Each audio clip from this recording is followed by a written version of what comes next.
Bago tayo magsimula, tumayo tayong lahat para sa ating pambungad ng panalangin.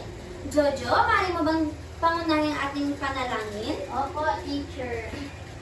In the name of the Father, the Son, the Holy Spirit. Amen. O God Almighty, behold us, thy loving children. Offer day to day our works and studies.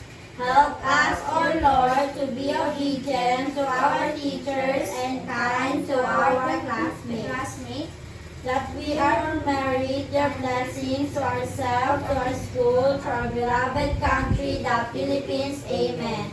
In the name of the Father, the Son, the Holy Spirit. Amen. Bago kayo umupo, tingnan muna inyong mga paligid kung may nakakalat bang mga basura at pulutin ito.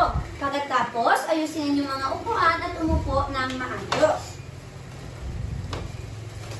Magandang araw mga bata! Magandang araw po, teacher! Kamusta naman kayong lahat? Okay lang po. Okay, ako nga pala si Binibining Angeli M. Francisco, pwede niyo akong tawagin Teacher Angeli or Binibining Angeli. Ngayon mga bata, bago man anumang bagay, hayaan niyo muna akong suriin ang inyong pagdalo. Itaas ang kanang kamay at sabihin ang salitang, narito po ako, teacher. Maliwanag ba mga bata? Opo, teacher! Okay.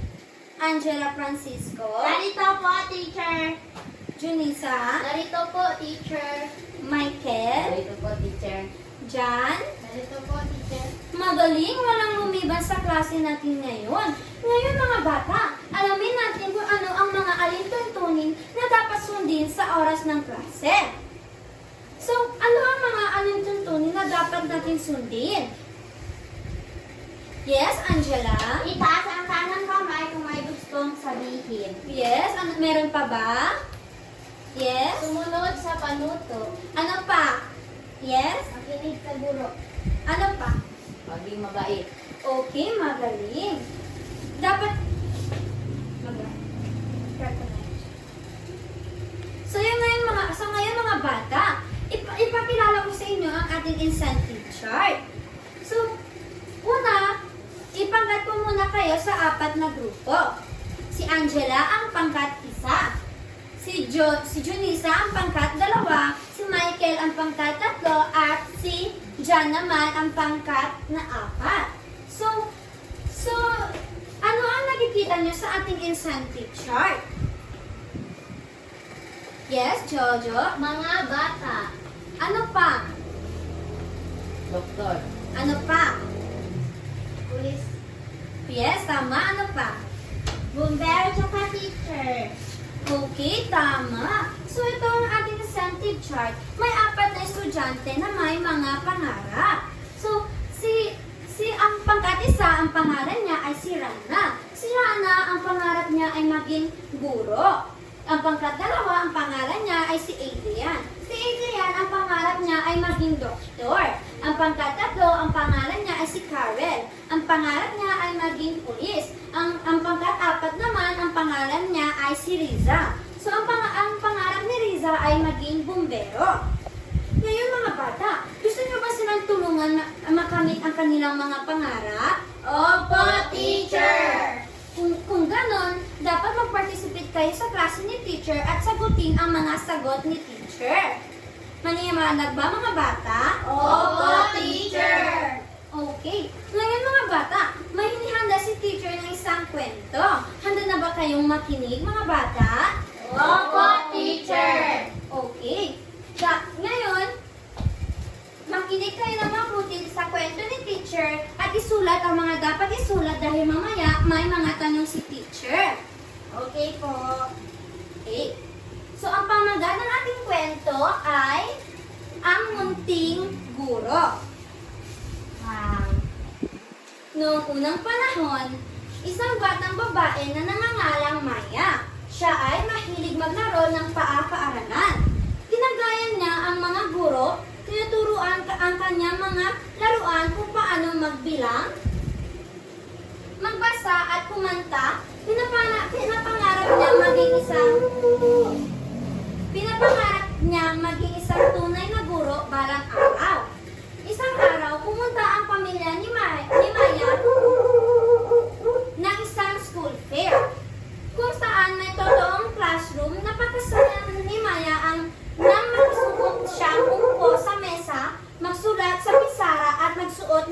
pagtatag ng guro.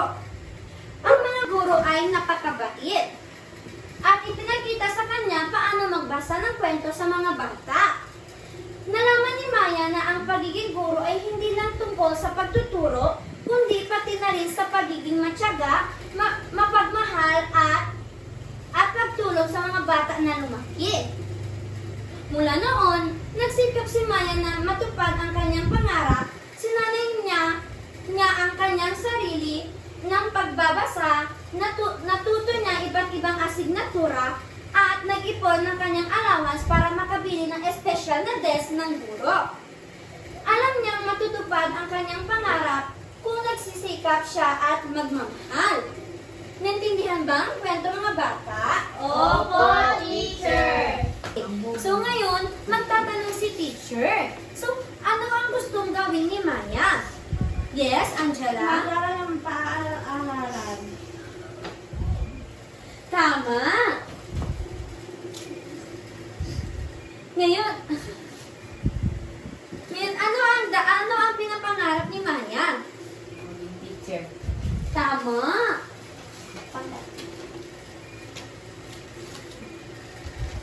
Ngayon, may inihanda si teacher ng isang aktibidad.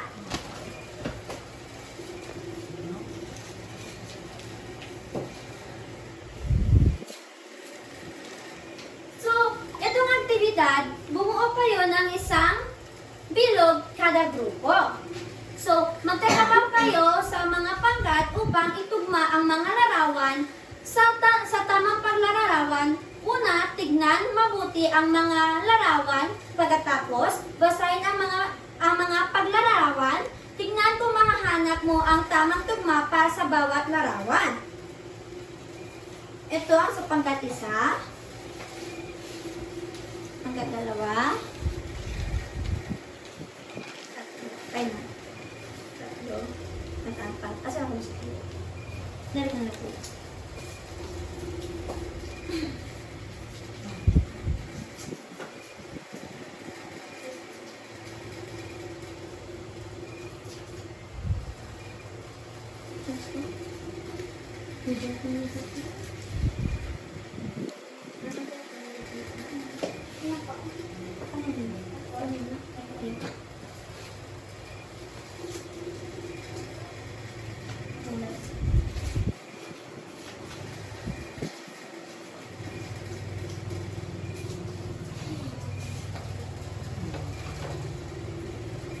Pagkatapos, i-place ito sa harap.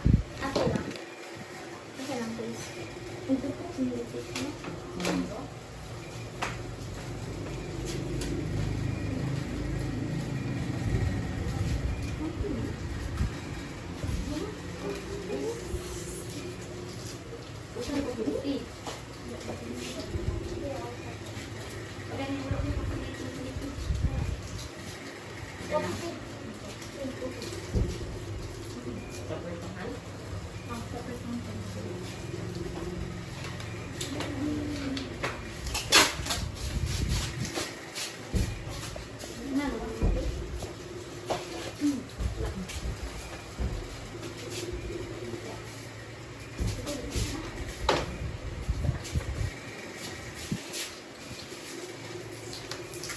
Ngayon mga bata, kilala niyo ba kung sino ang mga taong ito? Opo, teacher. Okay, sino-sino sila?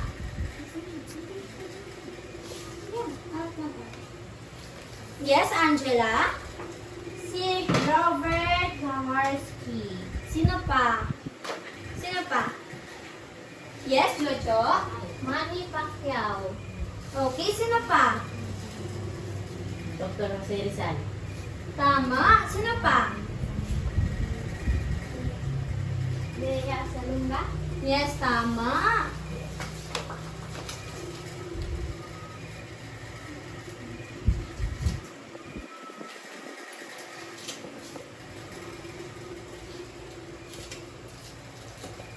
So, ano-ano ang mga trabaho nila? Yes, Angela? Si Bea Salunga po ay pag-aawit. Yes, tama. So, sino gusto maging singer dito? Wala. Okay. So ano ang pakiramdam mo sa iyong pangarap?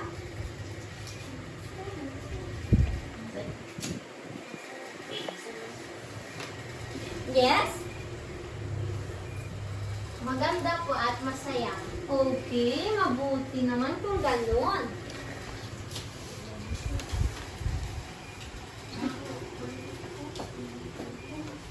So, ngayon mga bata, ngayon,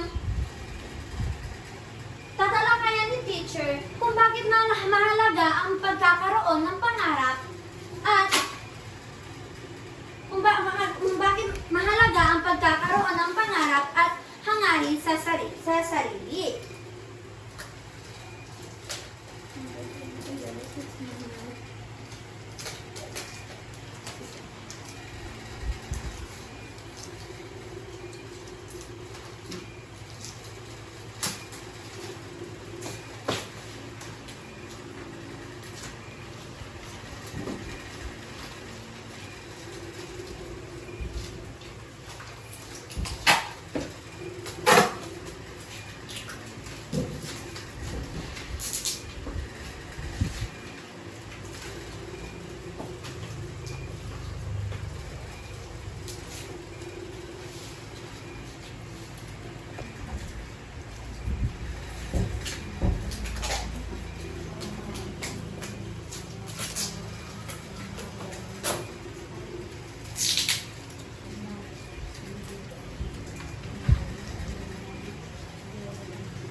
So mga bata, maaari niyo bang basahin ang nasa pisara? Lahat kayo. Ang pagkakaroon ng pangarap ay nagbibigay ng direksyon at layunin na nagpapadali sa pagiging magudyok at masipag upang makamit ito. Okay. Kapag mayroon kang pangarap, alam mo kung saan ka pupunta at ano ang gusto mong makamit. Mas madali kang magiging motivated at masipag sa paggawa ng mga bagay na makakatulong sa iyo na maabot ang iyong mga pangarap. So next.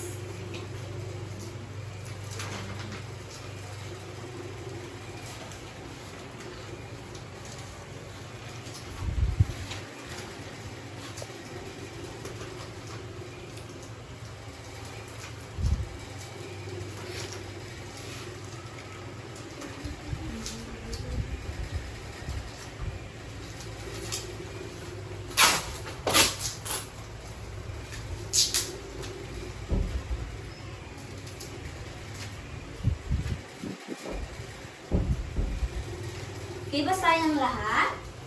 Nagbibigay ng pag-asa. Ang mga pangarap ay nagbibigay ng pag-asa at inspirasyon upang magpatuloy sa kabila ng mga pagsubok na nagsisiliwanag na nagtutulak sa atin na magpatuloy. So, ang pangarap ay nagbibigay ito ng pag-asa at inspirasyon. Ang pagkakaroon ng mga bagay na inaasam-sam ay nagbibigay sa atin ng pag-asa at inspirasyon para magpatuloy sa buhay. Kahit na mahirap ang mga panahong kinakaharap natin, ang ating mga pangarap ay nagsisilbing liwanag sa pagtutulak sa atin na magpatuloy. So next.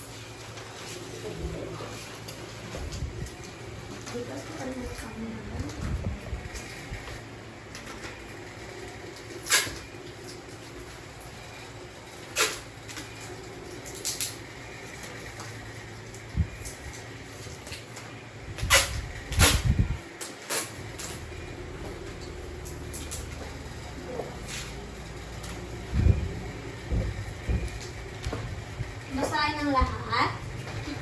Ang pagkakaroon ng pangarap ay nagtutulak sa atin na matuto at kaunlarin ang mga bagong kakayahan.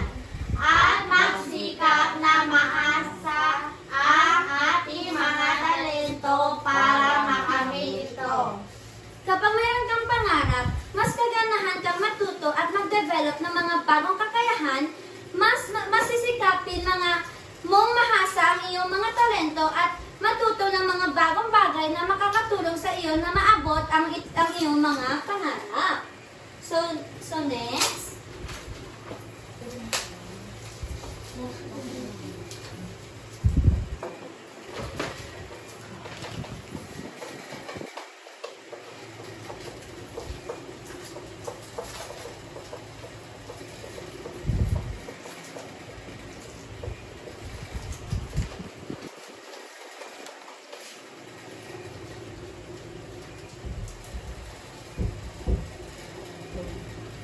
Basahin ang lahat. Ang pagtamon ng mga pangarap ay nagdudulot ng kasiyahan at pagkontento nang nagmumungkahi na nagawa mo ang lahat ng iyong makakaya upang makamit ang mga ito. Kapag maabot mo ang iyong mga pangarap, masaya ka at fulfilled. Nararamdaman mo na nagawa mo ang lahat ng iyong makakaya para makamit ang iyong mga hinanakit. So ngayon mga bata, kung naintindihan nyo talaga ang kwento ni teacher, kung bakit mahalaga ang pagkakaroon ng pangarap? So bakit nga ba mahalaga ang pagkakaroon ng pangarap?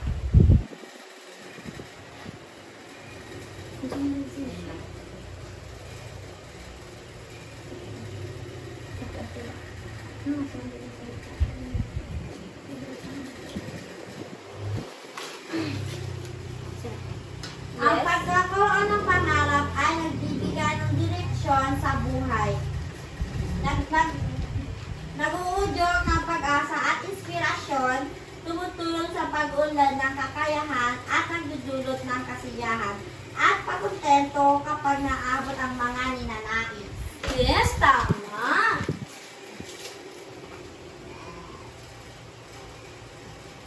So ngayon mga bata, magkakaroon ulit kayo ng aktibidad.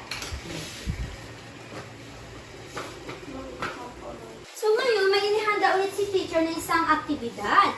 Pagmasdan ang larawan, kulayan ang mga larawan na pinapangarap o ninanais nyo. Kung wala dito, ang nais nyo, paglaki, iguhit dito sa loob ng kahon. Pagkatapos, pumunta sa harap para i-share sa klase kung bakit yan ay yung gusto nyong pangarap. Meron pa man share ko rin ang bahan. Ang bahan.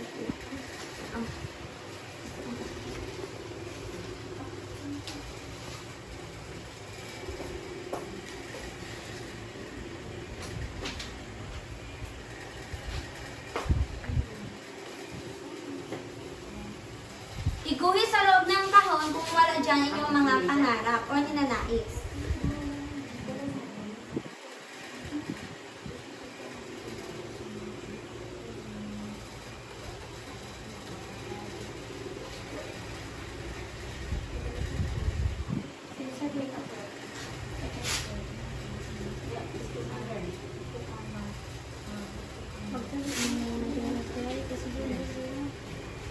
Tapos na ba mga bata? Wala pa po, teacher!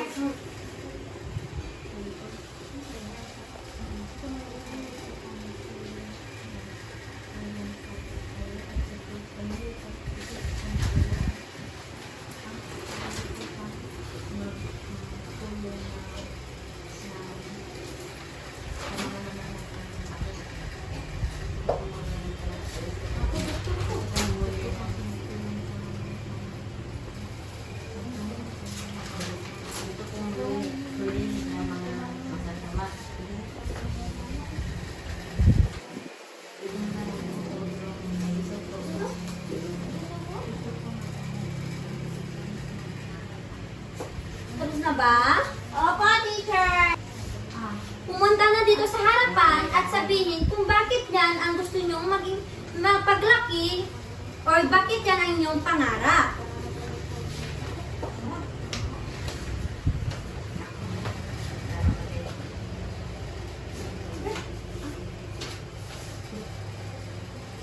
Yung pinili ka pa is guro. Gusto ko po maging guro kasi gusto ko po gusto ko po maging teacher. Kasi gusto ko po maging teacher kasi mga pamilya ko kasi teacher kasi nakikita ko kasi enjoy maging teacher pero yeah. Okay, thank you. Yes, next. At dahil sumagot si Angela sa kanyang aktibidad, magkakaroon siya ng 2 puntos. Next. Sige, Jojo. Gusto ko po maging nurse para matulungan ko po yung mga tao na may sakit. Yes, very good. At dahil sinagot ni Jojo ang kanyang aktibidad, magkakaroon siya ng 2 puntos. Next. Gusto ko po maging pulis para mahuli ko ang masasama. Wow. Yes, very good. Magkakaroon din si Michael ng 2 puntos. Next. Gusto ko maging doktor para matulong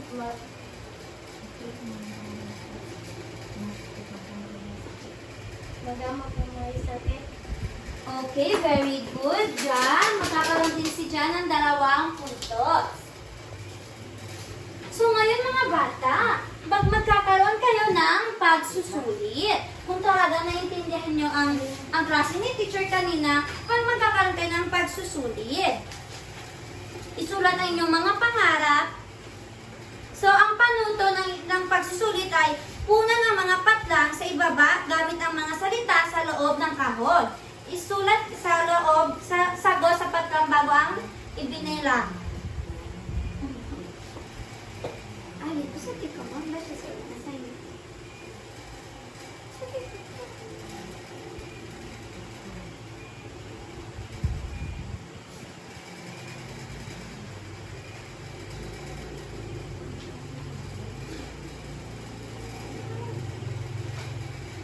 Tapos na ba mga bata? Opo, teacher! Ipasa na kay teacher. Bago tapusin ang ating klase, magbibigay muna si teacher ng takdang aralin.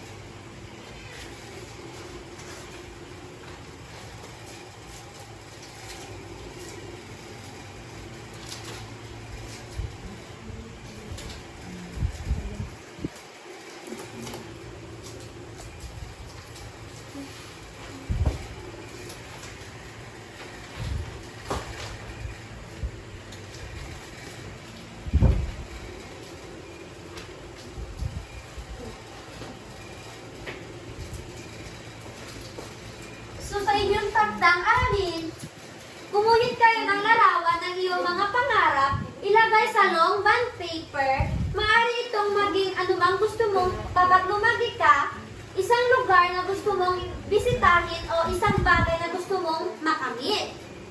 Isulat sa kwaderno sa araling panlipunan.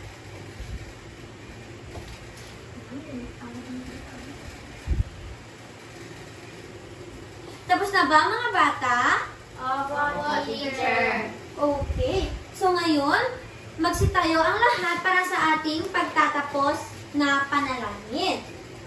Michael, mari mo bang pamulan ang ating panalangin? Opo, teacher. Okay. In the name of the Father, the Son, and the Holy Spirit. Amen. Dear Lord, the giver of all gifts, thank you for the blessings you have given us. We are sorry for all our faults and we humbly ask for your forgiveness. Bless our teachers, classmates, and schoolmates. And teach us all to love one another and to love you above all things. Amen. Oh, In the name of the Father, the Son, and the Holy Spirit. Amen. okay, ngayon tignan natin kung sino ang malapit ang makamit ng kanilang pangarap. Magaling si Angela, ang pangkat-isa ang makamit ang kanyang pangarap. Ngayon mga bata, tingnan ang mga paligid kung may nakakalbang mga basura at pulutin ito. Paalam na mga bata!